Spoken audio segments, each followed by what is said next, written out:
네, 안녕하십니까. 이제 오늘 또 매일 성경 우리 차례대로 또 살펴보도록 하겠습니다. 오늘 우리 살펴볼 말씀은 역대하 25장 14절에서부터 마지막 28절까지 말씀이 되겠습니다. 자, 계속해서 우리가 아마샤를 살펴보고 있어요. 우리 아마샤를 보면 이 아마샤가 에돔과의 전쟁을 했었죠. 그 에돔과의 전쟁을 할 때 굉장히 자신이 약하다고 생각을 했었습니다. 그래서 하나님께 도움을 구했고 하나님께서 아마샤를 도와주셔서 큰 승리를 이제 거두게 되었습니다. 근데 오늘 본문을 보면 본문을 들어와서 좀 일종의 역전 현상이 나타나게 되죠. 잘 향하던 아마샤가 갑자기 왜 이럴까라는 생각이 들 만큼 아마샤가 좀 극단적인 변화를 보이게 됩니다. 우리 14절을 보면 이렇게 나옵니다. 아마샤가 에돔 사람을 죽이고 돌아올 때에 세일 자손의 신들을 가져와서 자신의 신으로 세우고 그것들 앞에서 경배하며 분향을 했다라고 이렇게 등장을 하고 있죠.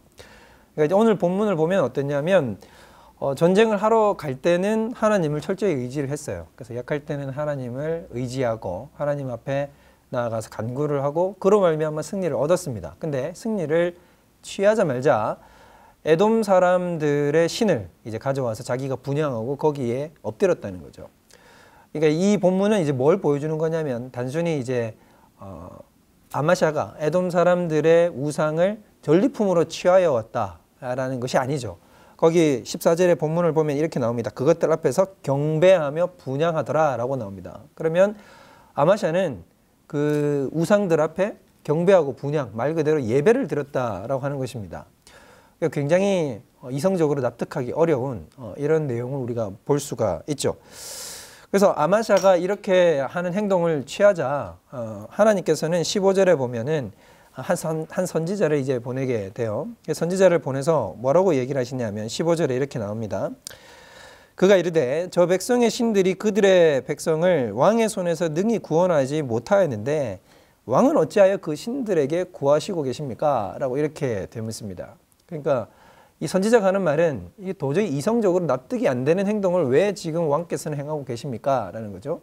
우리 잘 아시다시피 고대의 전쟁들은 신과 신들의 싸움입니다. 부족의 신들끼리의 싸움을, 즉 대리전을 행하는 거죠. 그래서 즉 에돔과 이스라엘이 붙었다라고 하는 것은 무엇을 보여주는 것이냐면 여호와 하나님과 에돔의 신의 싸움인 거죠. 그런데 그 신의 싸움에서 누가 승리를 했습니까? 여호와 하나님이 승리를 하셨습니다. 그러면 당연히 여호와 하나님이 참 신이요 에돔의 신은 우상에 불과하다는 것을 우리가 알 수가 있는데 아마샤는 참 특이하게도 어떻게 했냐면 승리를 거두었음에도 불구하고 여호와 이름으로 승리를 했음에도 불구하고 도리어 에돔의 신을 섬기는 태도를 보이고 있었다라고 하는 것입니다. 자, 이에 대해서 하나님께서는 선지자를 보내서 진노하시면서 그에 대한 말씀을 전해 주셨죠. 근데 15절을 잘 보면 여러분 여호와께서 아마샤에게 진노하사라고 되어 있지만 이 본문 자체를 겉으로만 보면 하나님께서 진노하셨다, 화를 냈다라고 이렇게 우리가 볼 수 있습니다만 그 내면과 그 이면을 살펴보면 사실은 하나님께서는 아마샤를 향한 사랑이신 거죠. 사랑의 표현을 하신 것입니다. 만약에 하나님께서 아마샤가 행하고 있는 그 행동이 정말로 잘못되었고 당연히 망해야 마땅하다라고 생각을 하시고 그러기로 작정을 하시고 결정을 하셨다고 한다면 어떻게 하셨겠습니까? 그냥 아마샤를 징계하시면 그만인 거예요. 그를 향해서 징계의 칼을 대서 그를 멸망시키면 그만인데 하나님께서는 선지자를 보내셨죠. 그 선지자를 보냈다는 말 속에는 어떤 의미가 담겨 있겠습니까? 하나님께서는 아마샤를 되돌리고 싶으셨다는 것입니다. 그것 자체가 하나님의 사랑의 표현이라는 거죠. 그런데 이 하나님께서 보실 때도 그리고 인간의 시각으로 봤을 때도 이런 비이성적인 행동이 왜 하게 되는가라는 것을 우리가 한번 살펴봐야 되겠죠. 자, 이런 비이성적인 행동을 하게 되는 이유는 무엇이겠습니까? 그것은 바로 아마샤가 승리에 도취되었기 때문이에요. 이 승리를 한 것, 이 큰 승리를 거두었습니다. 근데 그 큰 승리가 아마샤가 생각했을 때는 그 이전에는 하나님을 의지하여 승리를 거두었음에도 불구하고 자기가 생각했을 때 이미 승리에 도취하고 그 승리가 자신의 삶에 다가왔을 때 그는 분명히 그 승리가 자신의 힘으로 이루어낸 것이라고 착각했던 것이 틀림없습니다. 만약에 그가 하나님으로 인해서 이 승리가 왔다. 내가 행한 것 아무것도 없고 주님이 나에게 승리를 주셨다라고 생각을 한다고 한다면 이런 행동을 하지 못하겠죠. 근데 이런 행동을 했다는 것 자체가 무엇을 보여주는 거냐면 아마샤는 지금 자신의 승리가 자신의 노력으로 말미암아서 결국 하나님과의 관계없는 자신의 능력으로 말미암아 이런 승리를 가져오게 되었다라고 하는 이런 생각을 하게 됐다는 것입니다. 그 교만함이 결국에는 이런 비이성적인 행동을 하게 되는 거죠. 근데 여러분 우리가 여기서 한번 잘 살펴보고 깨달아야 되는 것은 무엇이냐면 아주 이런 본문을 통해서 하나님이 우리에게 가르쳐 주시는 것은 죄가 얼마나 사람을 어리석게 만드는가를 보여주고 있다는 사실을 우리가 잘 알아야 됩니다. 여러분 죄에 빠지게 되면 그 죄에 빠진 존재는 어리석게 됩니다. 단순히 그 죄는 하나님과의 관계와 거리를 벌리는 것에서 그치지 아니하고 인간이 가지고 있는 모든 하나님의 형상을 파괴하죠. 그 하나님의 형상에는 지혜가 있습니다. 그래서 죄가 우리 속에 들어오게 되면 그 죄는 우리의 지성과 우리의 참된 지혜를 어둡게 만듭니다. 그래서 사람이 그냥 이성적으로 깨어있을 때 생각했을 때도 할 수 없는 그런 짓들을 저지르게 되는 게 바로 죄가 가지고 있는 파괴적인 영향력 때문이라는 것입니다. 그래서 여러분들도 아마 이렇게 다 경험들을 하셨을 거예요. 죄가 우리 삶 속에 들어올 때 여러분들도 죄가 내 삶에 들어와서 내가 평상시 같으면 생각할 수 없고 평상시 같으면 행할 수 없는 일들을 스스로 범하고 있는 자기 자신들을 여러분들 발견하셨을 것입니다. 그래서 스스로 부끄러운 일들을 많이 겪어보셨죠. 여러분 간단하게 한번 생각해 볼까요? 사람이 도박이 자신의 인생과 가정을 해친다는 것을 모르는 사람이 어디 있겠습니까? 하지 말아야 된다는 거 잘 압니다. 그것을 행하면 망한다는 것도 알고 그렇게 행해서 안 된다는 것도 잘 알아요. 그런데 그렇게 행하지 못해요. 도리어 더 깊은 타락으로 빠져들게 되죠.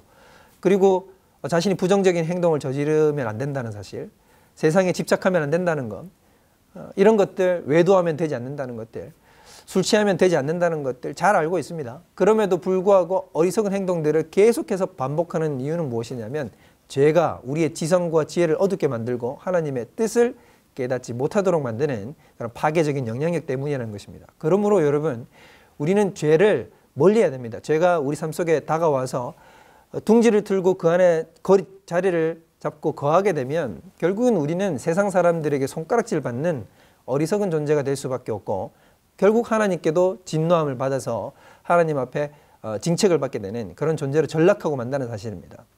아마샤는 그 전에 너무 잘했어요. 너무 잘했는데도 불구하고 동시에 아주 깊은 나락으로 빠져들어가는 이런 모습들을 볼 때 하나님은 지금 우리에게 경고의 말씀을 하고 계신 것입니다. 너도 충분히 가능하다라는 것이죠. 다윗을 살펴보십시오. 다윗이 얼마나 대단한 사람이었습니까? 하나님 앞에 얼마나 신실하게 그가 주님 앞에 나아갔는지를 여러분들도 잘 아실 것입니다. 그럼에도 불구하고 다윗이 자신의 삶이 평안해졌을 때 자기의 주변의 모든 대적들이 사라지고 하나님 앞에 평안하게 살 때 그때 무슨 짓을 저지르냐면 밧세바와 동침하는 일을 저지르게 됩니다. 당연히 그러면 되지 않죠. 그럼에도 불구하고 그의 이성과 그의 생각과 그의 정직이 기능 정지가 되어버리는 것입니다. 그래서 잘못된 죄악으로 급속하게 빠져드는 모습을 보게 되는 거죠. 그러므로 여러분 우리가 오늘 살펴볼 때 우리에게 주는 또 다른 교훈이 하나 있습니다. 그것은 바로 무엇이냐면 우리가 약한 그때의 강함이다 라는 사실입니다. 우리가 약할 때 그때가 사실 강한 것입니다. 아마샤도 오늘 승리를 거두고 나니까 교만해졌죠. 다윗도 자신의 주변의 대적들이 다 사라지니까 하나님 앞에 범죄를 저지르게 됩니다. 근데 진정으로 약할 때는 하나님만을 온전히 의지하게 됩니다. 우리가 약한 그때가 곧 강함입니다. 우리 바울도 그와 비슷한 얘기를 했었죠. 바울이 이렇게 얘기를 합니다. 그러므로 내가 그리스도를 위하여 약한 것들과 능력과 궁핍과 박해와 곤고를 기뻐하노니 이는 내가 약한 그때의 강함이니라 라고 얘기를 합니다. 고린도서 12장 10절에 이렇게 고백을 하고 있는데 바울이 이야기하는 것처럼 우리가 연약한 그때가 바로 우리 하나님 앞에 설 수 있는 그리고 하나님 앞에 강하게 설 수 있는 바로 복된 순간이라는 사실을 우리가 기억해야 될 것입니다. 여러분 어쩌면 우리가 이렇게 생각될 거예요. 나에게 무슨 승리가 있는가? 내가 지금 무슨 승리를 거두고 있기 때문에 내가 교만할 거리도 없다라고 이렇게 생각되는 사람들이 많이 있으실 것입니다. 우리 성도님들도 삶의 고통과 환난과 고난 가운데 계시고 지금 코로나 때문에 많은 세상이 어려운 가운데 있죠. 근데 여러분 이걸 거꾸로 뒤집어서 우리가 생각을 해보면 이것 자체가 변장된 축복이라는 것입니다. 우리가 이것을 통해서 이 약해진 이때 더욱더 하나님께로 가까이 다가갈 수 있게 되고, 약해진 이때 하나님과의 관계가 더욱더 밀접해지는 아름다운 시간이 우리에게 다가오게 된 것입니다. 여러분, 결국 이 시간을 우리가 하나님 앞에 어떻게 쓰느냐가 우리에게 관건인 거예요.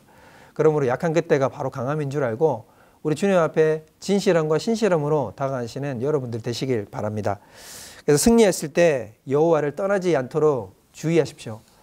승리하고 내 삶이 강성해지고 내가 소원하는 것들이 성취되었을 때가, 그때가 가장 위험한 때입니다. 그때 여호와를 버리지 않도록, 그때 여호와를 더욱더 붙잡고 하나님 앞에 무릎 꿇고, 하나님 주님이 아니시면 저에게 이런 승리가 있을 수 없었습니다. 모든 승리와 영광은 주님이 받으셔야 마땅합니다라고 고백하는 여러분들 되시고, 또한 삶의 어려움과 환난의 순간이 있을 때 낙심하지 마시고 이것이야말로 예수님께로, 더욱더 하나님께로 가까이 다가가게 되는 귀한 생명과 은혜의 계기가 된다는 사실을 깨달으시고 도리어 주님 앞에 감사하실 수 있는 저와 여러분들 되시기를 주님의 이름으로 축원드리겠습니다. 기도하겠습니다.